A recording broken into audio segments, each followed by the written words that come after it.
So we've been talking about what major topic the last couple of months? Spiritual warfare. Spiritual warfare. And when we look at that, we talked about how God commands us to be soldiers. Soldiers of the cross. We don't just sit back as Christians and become lackadaisical. We don't think once we receive salvation, okay, now it's time to relax. The hard part's done. No. But rather we see the contrary in Scripture. But the children of Israel, as soon as they crossed over into the promised land, they had one of the toughest battles of their entire campaign. A walled city. Not just one walled city, but a double walled city. With no catapults, no battering rams, no swords. They had the fight of their life presented to them. Now we all know the account there where they didn't necessarily fight right off, but rather with God's guidance they walked around the wall. But they just come out of Egypt, they spent 40 years in the wilderness, and now they cross over the Jordan River to only to face one of the toughest battles of their entire campaign to take over the promised land. When we look at spiritual warfare, we talked about the spirit world. How do we define the spirit world? The invisible part of God's creation. The invisible part of God's creation. And why is that so important for us to understand? So we know what we're dealing with the spiritual world. It's important for us to know what we're dealing with, but what if I tell you that Christ left the spirit world and came to the physical world? It seems like the two are disassociated. And when they're disassociated, we don't think of demons and angels being right here, but rather they're off someplace distant. But when we look at it in this context, in this light, and realize, you know what, the spirit world and the natural world, they're really entwined. God created both. They are a product of His handiwork. And thus the two are not disassociated, the physical world way over here and the spirit world way over here. Mankind is not way over here and angels and demons way over here, but rather the two are one. So when we look at the spirit world and what we're getting ready to talk about, it's extremely important for us to understand this concept that the spirit world is nothing more than the invisible portion of God's creation. Because it brings into reality the fact that, you know what, Sister Jane, there could be an angel sitting right next to you. And at the same time, there could be a demon standing right next to me. Just because we don't see these things doesn't mean that it's real or true. They're closer than either anyone allows us to think. Most of the time, like I said, we get the concept that they're way out here. But rather, they're entwined. The two are one. Just because we can't see something doesn't mean it doesn't exist or that it's not right there in front of us.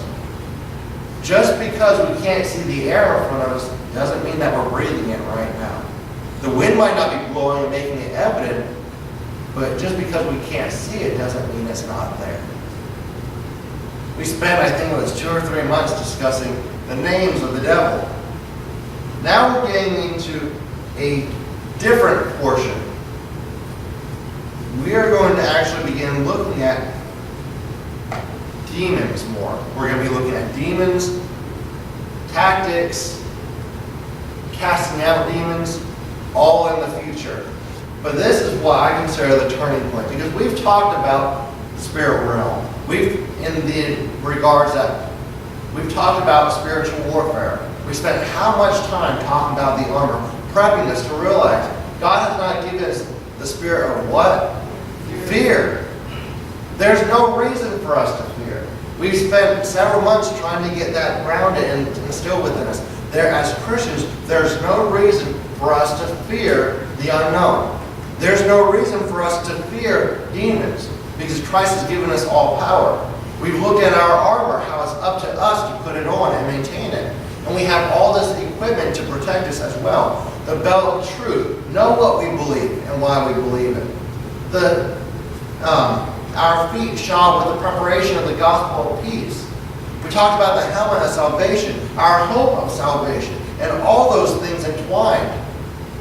Now that we know that we are equipped, it's time for us to move farther in our study. Let's look at the enemy. We looked at the names of the devil. Okay, maybe gave us insight. But now we're going to be going farther and deeper. Our memory verse for today is found in Colossians chapter 2 and verse 15. Colossians 2 and verse 15. If someone would please read that.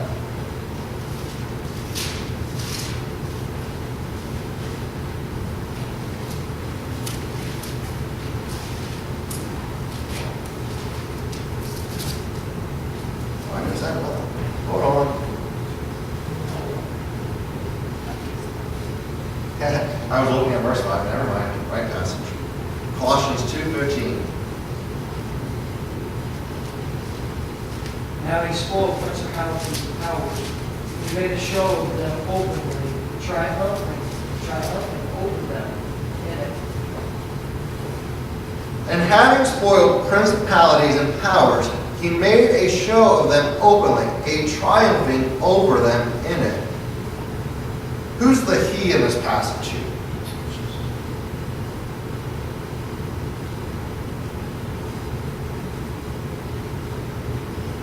You might have to back up to verse 14 and see who they're talking about.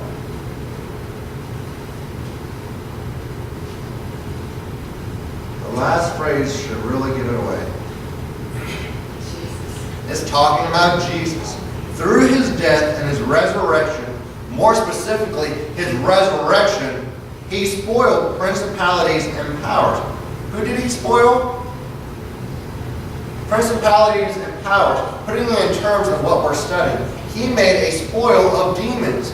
He made a show and mockery of his enemies. And he didn't do it privately, but he did it openly.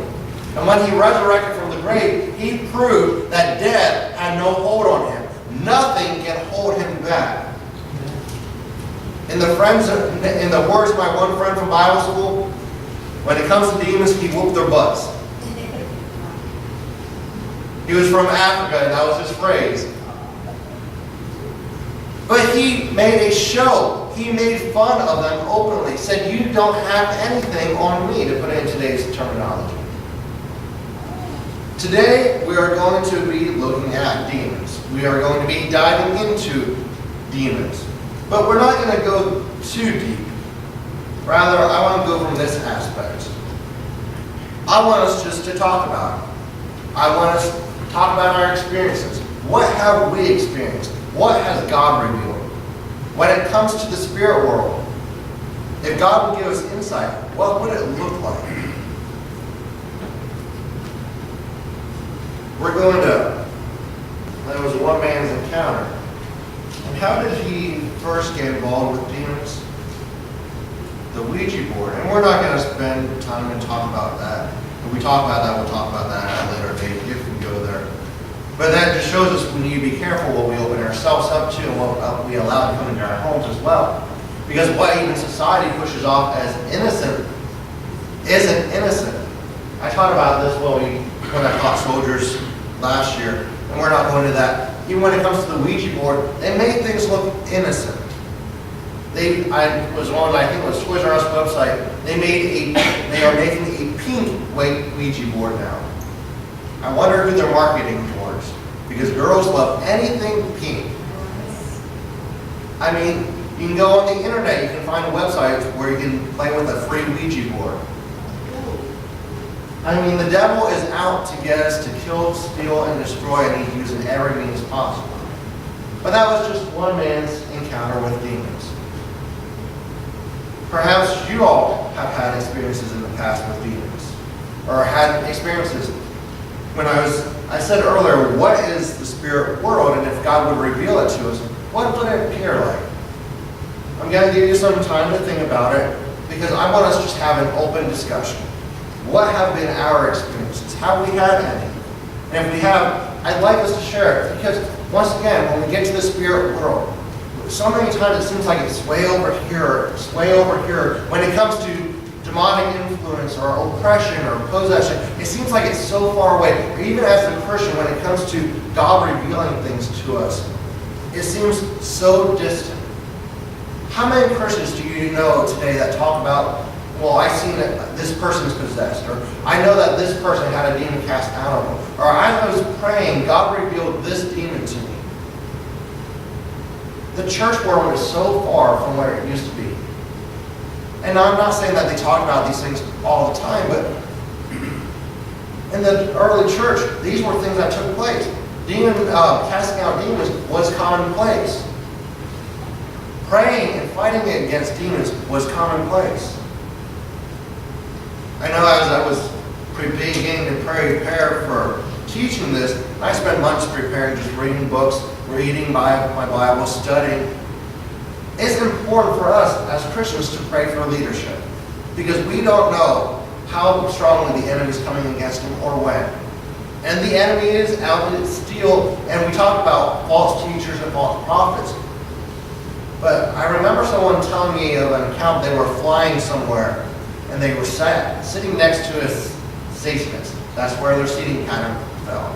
And this Satanist told them that once a year, every year, Satanists from all over the United States gather to one central point, and they pray. And they pray to the devil. And they pray for one thing, and that is for the fall of Christian pastors. As I was beginning to study and prepare, God revealed some things to me.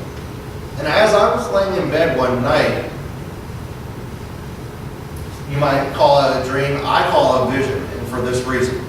I was laying in bed, and I could see straight into the kitchen because our door was open, and there, in the midst of all the blackness, was light coming through my kitchen window, and there was a demon standing in the kitchen looking right at me. Now, when it comes to the spirit world, I said, what is the spirit world? If God was to reveal it to us, what would it look like? It would probably look like everything we see now, but God showing us those things which were invisible. Because out in that kitchen, all I saw was a shadowy figure standing there. All I could make out was the top half. The only thing that was different about the environment there was there's a little bit extra light shining in the window than there was normally. And when I say normally, apparently I started rebuking the thing in my sleep because Beth woke me up. Because apparently I was speaking in tongues and she was shaking me. But the reason I consider it a vision and not a dream was because when I woke up, the exact same viewpoint I had as I was asleep was the exact same viewpoint I had right then. And everything I seen while I was asleep, as soon as I woke up, I was looking directly at that. I saw all the same things, but there was a little bit more light coming through the window when I was asleep. These things we are talking about are real. The enemy is real.